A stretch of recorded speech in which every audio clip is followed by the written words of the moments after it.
जोहार, नमस्कार, आदाब। मेरा नाम अपराजिता पांडे है। आप देखना शुरू कर चुके हैं हजारीबाग अपडेट्स। हजारीबाग अपडेट्स पे लाइव अभी का जो रिपोर्ट है ऑल ओवर झारखंड का, वो आप लोगों को बताऊंगी। और खास करके हजारीबाग के चूंकि स्ट्रांग रूम के पास हम लोग स्थित हैं, वोटों की गिनती हो रही है, ईवीएम के वोटों की गिनती हो रही है, बैलेट पेपर के वोटों की गिनती हो चुकी है। और ऐसे में किनकी बढ़त आगे, वो सारी जानकारियां देंगे। अभी 17 प्रत्याशी जो हजारीबाग से खड़े हुए थे, सबकी धड़कनें तो तेज होंगी ही। ऑल ओवर इंडिया में, ऑल ओवर झारखंड में जितने प्रत्याशी होंगे, उनकी भी धड़कनें काफी तेज होगी और आम जनता की भी धड़कनें तेज होंगी कि उन्होंने जिनको अपना नेता चुना है, जो अपने वोटों की जिम्मेदारी वोट देकर के जिम्मेदारी का निर्वहन जो उन्होंने किया है, आखिर उनमें क्या बढ़त है, वोटों में किनका क्या घट रहा है। अभी अब हजारीबाग का मैं बता दूं आपको, फिलहाल 12,386 वोट से चुनाव आयोग के साइट पे, जो ऑफिशियल साइट पे दिया गया, 12,000 से अबव वोटों से जो है मनीष जायसवाल, जो हजारीबाग लोकसभा प्रत्याशी बीजेपी से थे, उनकी बढ़त चल रही है। टोटल वोट्स उनके बताएं तो 29,697 हैं। और ऐसे में दूसरे जेपी पटेल दूसरे नंबर पे हैं और उनके वोटों की अगर बात करें तो 17,311 उनके वोटों की गिनती अभी फिलहाल है, यानी बढ़त में मनीष जायसवाल है। तीसरे पायदान पर अगर कोई है तो संजय मेहता है, 5,000 से अबव लगभग उनको भी वोट आए हुए। अब ऑल ओवर झारखंड की हम लोग बात करेंगे, लेकिन फिलहाल सबसे पहले चूंकि हजारीबाग में मौजूद हैं, तो हम लोग जो है हजारीबाग के कुछ पत्रकारों से बातचीत करेंगे। शमीम भाई हमारे साथ में है। क्या लग रहा है शमीम भाई, कैसा माहौल है यहाँ पे? कार्यकर्ता लोग भी हैं जुड़े हुए, सारे ही पार्टी के, दोनों ही गठबंधन के भी जो कार्यकर्ता हैं, पत्रकार बंधु भी मौजूद हैं।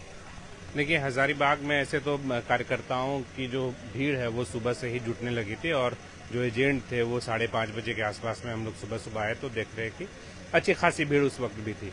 हाँ, जरूर उत्साह है और जो पहला रुझान है वो भी आगे है और वो बीजेपी को आगे बता रहा है। अभी तकरीबन 12,000 वोटों से जो है बीजेपी आगे चल रही है, लेकिन अभी तो ये शुरुआती रुझान है, अभी और आगे जो है वो रुझान आएंगे। और ऐसे अभी यहाँ निर्दलीय प्रत्याशी संजय मेहता भी आए हुए थे। उन्होंने भी ये कहा कि जिस तरीके से हमें चुनाव के दौरान जो प्यार मिला है, जो लोगों का भरोसा मैं देख पाया हूँ, उसके मुताबिक उन्हें भी लग रहा है कि वो जीत रहे हैं। और झारखंड की अगर हम बात करें तो झारखंड में जो परसेप्शन था कि 3 से 4 सीटें जो है वो इंडिया अलायंस की तरफ जाती हुई दिखेगी और 8 से 12 सीटें वो एनडीए की तरफ जाती हुई दिखेगी, तो कुछ इसी तरीके के रुझान जो है अभी 10 से 12 सीटें जो है एनडीए की ओर दिख रही है और 2 से 4 सीटें जो है वो आपका इंडिया अलायंस की ओर दिख रही है। तो झारखंड में जिस तरीके से एग्जिट पोल ने भी बताया था, उसी दिशा में जो है वो अभी तक के रुझान दिख रहे हैं। चलिए, बहुत शुक्रिया। यहाँ एक और भाई से बात करेंगे हम लोग, प्रेस से। क्या लगता है, ऑल ओवर झारखंड की बात करें तो एग्जिट पोल्स जो लगातार बता रहे थे कि 14 लोकसभा सीटों में 12 पिछली दफा एनडीए के पास थी, 2 इंडिया के पास थी, इस बार क्या रुझान लग रहा है? देखिए, सबसे पहले कि जो स्थिति पिछले लोकसभा चुनाव में थी 2019 में, वो इस बार उससे बहुत ही अलग है। अभी समय 11 लगभग बज चुका है और अभी हम देख रहे थे जो बैलेट वाला जो हो रहा था, मतगणना हो रहा था, वहाँ दोनों प्रत्याशियों में बहुत ही मतलब कड़ा मुकाबला हो रहा है बैलेट पेपर के द्वारा जो दिया गया। हाँ, बाकी इधर 3-4 विधानसभा में पता किए, हालांकि अभी बीजेपी आगे है, लेकिन 2-3 राउंड से कहा नहीं जा सकता है। और शाम तक, मतलब दोपहर तक तस्वीरें साफ होने लगी। मिला के जो मुकाबला है वो काफी दिलचस्प और रोचक है। चलिए, मुस्कुराहट जो है पत्रकारों के भी चेहरे पे है, क्योंकि उनको भी जो है अभी तक जो चुनाव का हम लोगों ने कवरेज किया, वो चीजें जो है मालूम पड़ेंगी। क्या बोलेंगे, क्या लग रहा है, क्या अलग है? ये रुझान जो है सो अभी कहना मुश्किल है। जब तक ये जो है सो सही रुझान नहीं आ जाते हैं, तब तक अभी कुछ भी कहना भी मुश्किल है। अभी बढ़त और आगे पीछे चलता ही रहेगा। अभी फिलहाल में बढ़त की बात करें, झारखंड की बात करिए तो हजारीबाग की बात हो गई, कौन आगे चल रहा है? तो भाजपा की अभी बढ़त जारी है।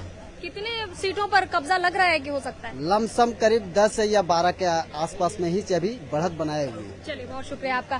तो 10 से 12 सीट्स जो है बीजेपी की तरफ से पत्रकार महोदय लोग भी कह रहे हैं, और ऐसे में जो है 2 से 4 सीट में जो है लग रहा है इंडिया जो है दाखिला अपना ले सकती है। क्या बोलेंगे, क्या लगता है?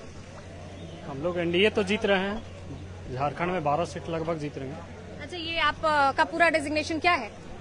रजिस्ट्रेशन जो एग्जिट पोल बता रहा था, आपका पूरा परिचय क्या है? नीतीश कुमार। चलिए, बहुत शुक्रिया आपका। तो आपको मैं एक बार पढ़ करके बता देती हूँ जो चुनाव आयोग के ऑफिशियल साइट पे दिया गया है। आपको बता दूं कि लगभग कह रहे हैं कि 12 सीटों से जो है 12 सीटों पर आगे चल रही है बीजेपी एनडीए और 2 सीटों पर आगे चल रहा है इंडिया।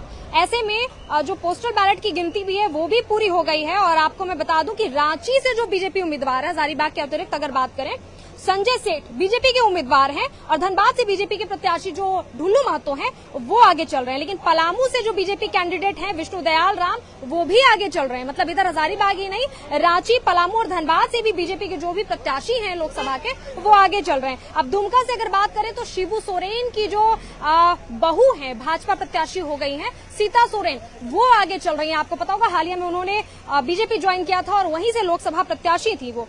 और गिरिडीह की अगर बात करें तो जो प्रत्याशी झामुमो के हैं, मथुरा प्रसाद महतो, उनकी बढ़त आगे चल रही है। और राजमहल में चूंकि अंतिम चुनाव हुआ था, आप जानेंगे, वहां पे भी जो झामुमो के प्रत्याशी हैं विजय कुमार हास्दा, वो भी 1519 वोटों से आगे चल रहे हैं। तो ये नजारा है हजारीबाग और उसके आसपास के लोकसभा क्षेत्रों का। अब ऐसे में अगर इलेक्शन कमीशन साइट के अनुसार बात करें एक दफा फिर से हजारीबाग की, तो अभी तक फिलहाल 12-12,500 वोटों से मनीष जायसवाल आगे चल रहे हैं। दूसरे पायदान पर जेपी पटेल को देखा जा रहा है अभी के वोटों की गिनती के अनुसार, और तीसरे पायदान पर संजय मेहता जो निर्दलीय प्रत्याशी से खड़े हुए थे लोकसभा के लिए, हजारीबाग लोकसभा के लिए निर्दलीय प्रत्याशी जेबी केएसएस के प्रखर नेता हैं, वो तीसरे पायदान पर लग रहे हैं। अब चूंकि दोपहर होते होते लग रहा है कि तस्वीरें साफ हो जाएंगी। अभी जो अपडेट है यही अपडेट है। आपको एक दफा फिर बता देना चाहूंगी कि एक रिपोर्ट्स के मुताबिक जो है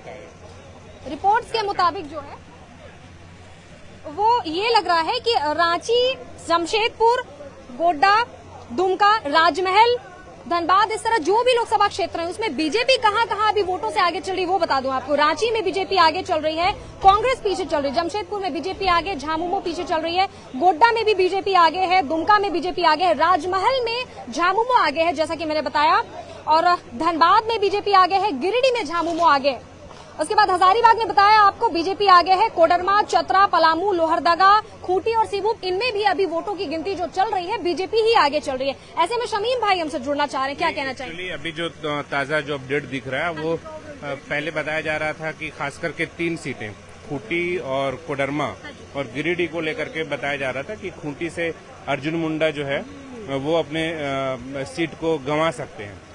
लेकिन जो रुझान आ रहा है वो उसमें फिर से अर्जुन मुंडा जो है वो पीछे बताया जा रहा है। लेकिन दो सीटें हैं, कोडरमा से विनोद सिंह के बारे में बताया जा रहा था कि वो जो है वो बाजी मार सकते हैं। लेकिन अन्नपूर्णा देवी, अभी जो ताजा अपडेट झारखंड का आया उसमें कोडरमा से अन्नपूर्णा देवी ही आगे जा रही है, आगे चल रही है। और जयराम महतो को लेकर के लोग काफी कयास लगा रहे थे, खास करके गिरिडीह लोकसभा क्षेत्र से, लेकिन वहां पर भी वो अभी तीसरे नंबर पर चल रहे हैं। अब वो तीसरे नंबर पर होगा, 1 नंबर पर आजसू के जो चंद्र प्रकाश चौधरी है वो हो गए। तो कुल मिलाकर के जो है एनडीए की स्थिति अभी शुरुआती रुझान में झारखंड के मद्देनजर काफी मजबूत दिखती है। आपको ये जानकारी है कि कितने वोटों का अंतर है अन्नपूर्णा देवी और चंद्र प्रकाश चौधरी में? ये अभी तो चूंकि रुझान है, अभी परफेक्ट जो है वो वोटों की गिनती नहीं बताई गई है, तो लेकिन हमको लगता है कि चंद मिनटों में वो वोट भी क्लियर हो जाएंगे कि कितने वोटों से अन्नपूर्णा देवी आगे चल रही है। लेकिन जो टक्कर था वो बताया जा रहा था कि विनोद सिंह और अन्नपूर्णा देवी में काफी जबरदस्त टक्कर हो सकता है। लेकिन जो शुरुआती रुझान आ रहे हैं और शुरुआती रुझान में जब बीजेपी की कैंडिडेट आगे जा रही है तो वो एक कयास लगाए जा रहे थे एकदम नेक टू नेक का, वो अभी फिलहाल होता हुआ नहीं दिख रहा। चलिए बहुत शुक्रिया। यानी कि कोडरमा से भी जो है अन्नपूर्णा देवी आगे चल रही हैं, 5 बार की जो है विधायक हैं, अभी लोकसभा प्रत्याशी के लिए वो खड़ी हुई हैं और लोगों का प्यार अभी फिलहाल लग रहा है कि उनको ज्यादा मिल रहा है। जयराम महतो को लेकर के गिरिडीह लोकसभा को हॉट सीट बताया जा रहा था क्योंकि जयराम महतो की भीड़ में जो है काफी ज्यादा युवाओं को देखा गया था, बुजुर्गों, महिलाओं को देखा गया था। ऐसे में वो भी अभी फिलहाल में तीसरे पायदान पर गिरिडीह लोकसभा में है। अभी फिलहाल हम लोग और भी लोगों से बातचीत करेंगे। फिलहाल आप स्ट्रांग रूम के पास हैं, आप देखेंगे और एजाज भाई यहाँ पे खड़े हैं सुबह से ही। क्या लगता है, अभी तक तो समझ में आ रहा है बीजेपी आगे चल रही है, 2-3 घंटे में तस्वीरें साफ होने की गुंजाइश है? अभी तक तो रियल यहाँ पे कुछ क्लियर नहीं बताया जा रहा है।